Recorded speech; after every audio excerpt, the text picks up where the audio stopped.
Welcome back to the Midweek Update.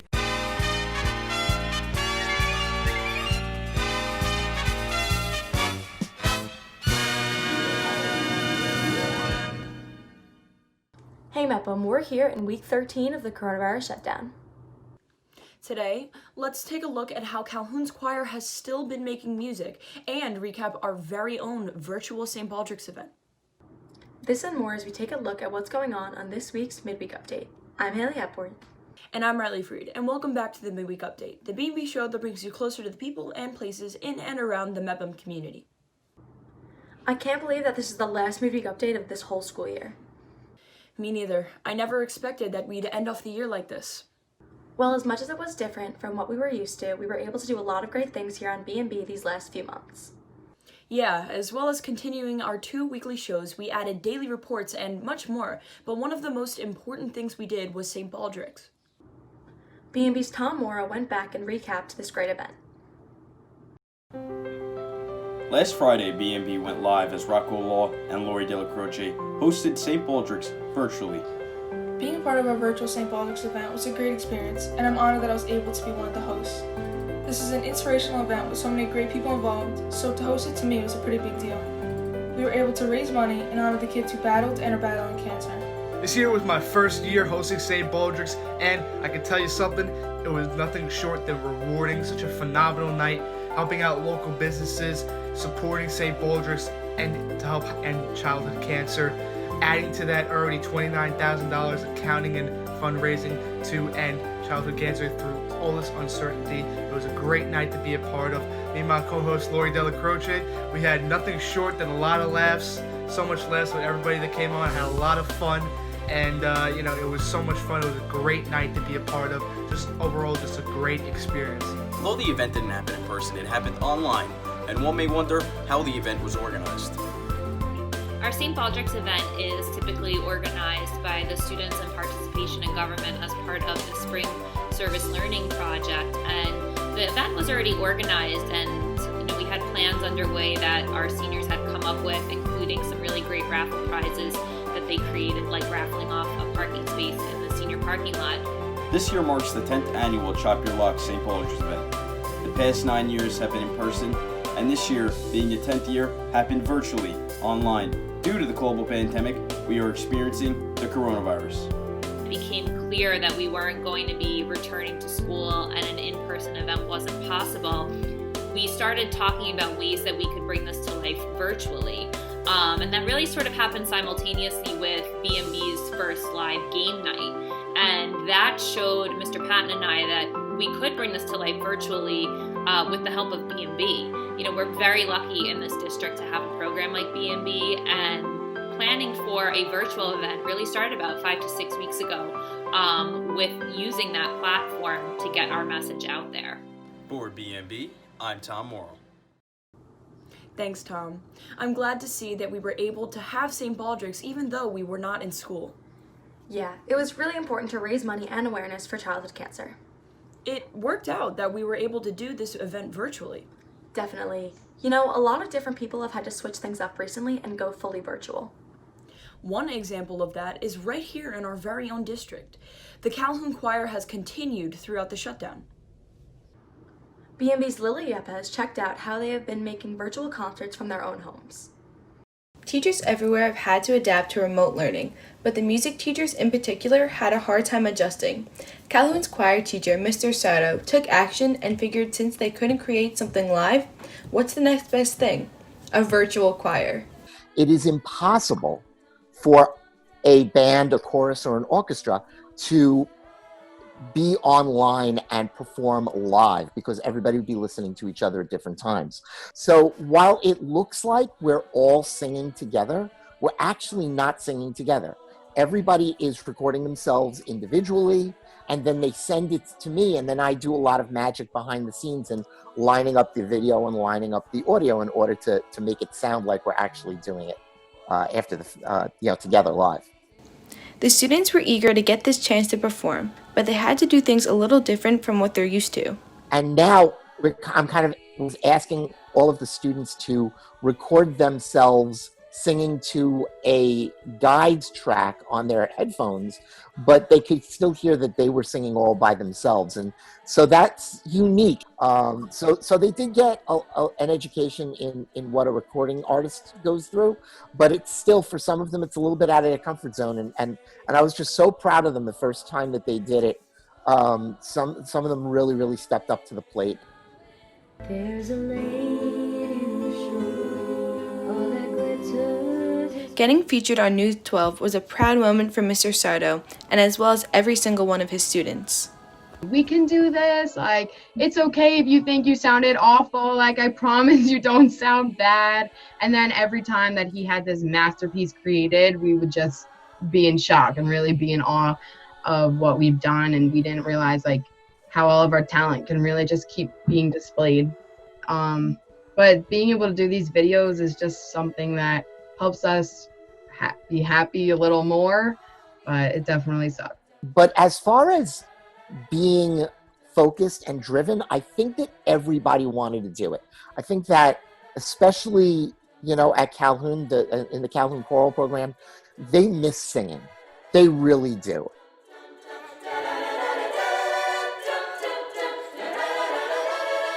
Although they're happy to be able to perform together one last time, there's something special about being live together and in person. There's just something about us being in the vocal room or us being in the auditorium and performing, whether it's by ourselves in a class setting or in a concert, where there's just that moment, that magical moment, and they look at me and I look at them and we say, wow, that's never happened before. As cool as these projects have been, it's important to understand that this doesn't take the place of live music. And not getting that opportunity to end on our own terms is heartbreaking. It really, really is, for us and for the students. And I'd do anything to be back in there with them. I'm super proud of what this choir has done. Never would I thought like this was how we were going to do it, but we definitely did a good job. The students are happy that they pushed to create these 3 outstanding videos, and this will definitely be something to remember for years in the future. For B&B, I'm Lily Yepez. Thanks, Lily. It's really cool that they've been making the best of this difficult situation. Yeah, they, like B&B, have been doing a great job of continuing what they do while we haven't had school. But let's not forget about some other people who have been continuing to work these last few months, like delivery workers. That's true. They've been making our lives easier as we all get through this pandemic. Riley, you got to talk with some of them, right?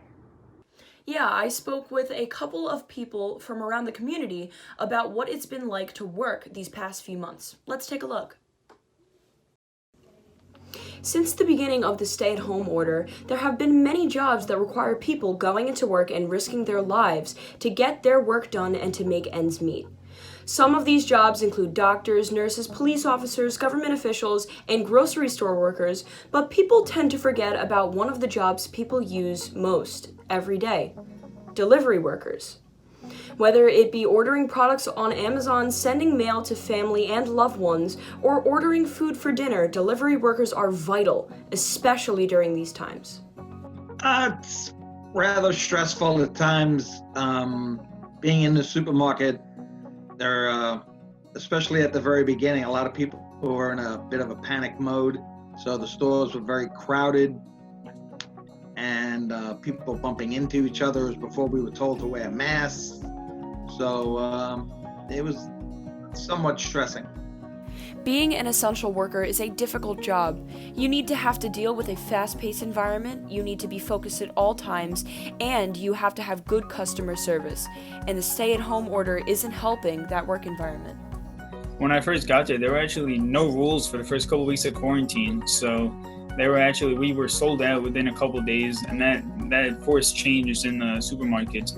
So we had to start limiting customers to like 2 of the same items, so we should start maintaining some of the products that we had. But other than that, it's just customer service is really our number one priority that we try to keep, especially when a time like this is getting so rough for everyone at home. Although these services are used often, companies of these services have ensured the safety of both the workers and the consumers. They've given us masks. They've given us plastic gloves as well as the regular work gloves that we use. They've given us hand sanitizers. They've taken precautions in the depot, to keep us as safe as possible. The supermarkets have done a good job. One of my supermarkets takes my temperature every day. When I go to work every day, I have to have my temperature taken before I can be let into the building.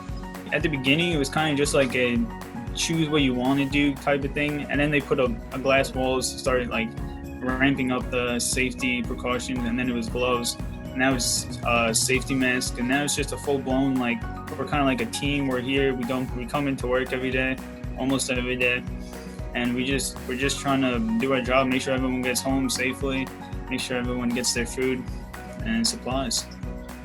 Being a delivery worker is an extremely underappreciated job during these times, especially due to the amount of work they have each day. If you know a delivery worker or anyone else that is an essential worker, make sure to thank them for their work and efforts each and every day. Also, be sure to remain 6 feet apart from every delivery and essential worker to ensure the safety of both of you. For B&B News, I'm Riley Fried. It must have been cool to see what their lives have been like. They've been doing a lot of work to help out lately. Yeah, I'm glad we were able to see how important they've been. Well, this final episode of Midweek Update is almost over, but before we go, how about one more episode of Manno on the screen? Sounds good. I'm glad we can have another episode this year. Let's see what some of B&B's own crew has to say about the shutdown on this week's Manno on the Screen. I'm Matt Manno, back with the final episode of Manno on the Screen for the school year. Today, I'm going to be talking to some members of the BMB crew to see what the shutdown has been like for them. How has life been like for you during the shutdown? Life has not been all too exciting during quarantine. Been kind of boring. So life's been pretty boring, but it's also been pretty busy too. I've had homework every day, but the rest of the time I'm not doing homework, my family is taking the opportunity to make it family time and do family activities. So when I'm not doing homework, I'm spending time with my family. During the shutdown, life's definitely been a little bit boring, but it's nice to be able to relax for once. Life's been weird. Ups and downs, Animal Crossing for about 5 weeks straight. It's been rough. It's been fun sometimes, and then I want to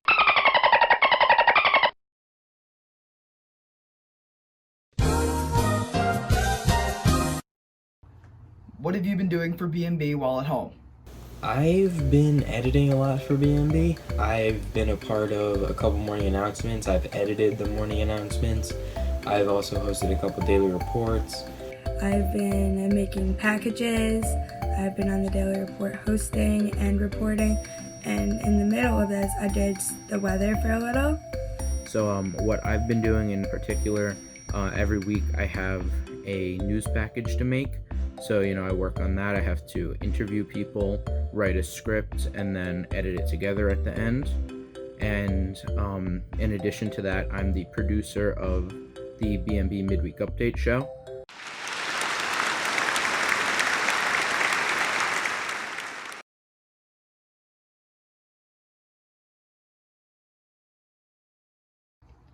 Have you learned anything interesting or done anything exciting during the quarantine? So during quarantine, other than broadcasting and schoolwork, I've actually learned how to skateboard. I also learned how to make balloon animals, which I know there's a story on that somewhere on the B&B YouTube page. So you should go watch that.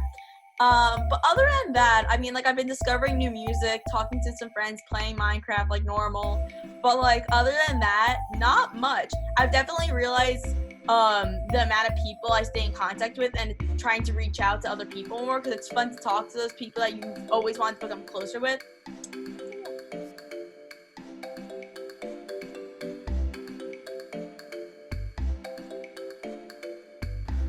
Have I learned anything during quarantine? No. Yeah, no. Have I done anything exciting? Yes. If you consider sitting in a kiddie pool exciting, then yes, I have. Thanks, guys. Well, that's it for this episode of Manno on the Screen. I'll see you all next year, where hopefully we can be back in the halls of Mepham. Now back to you, Haley.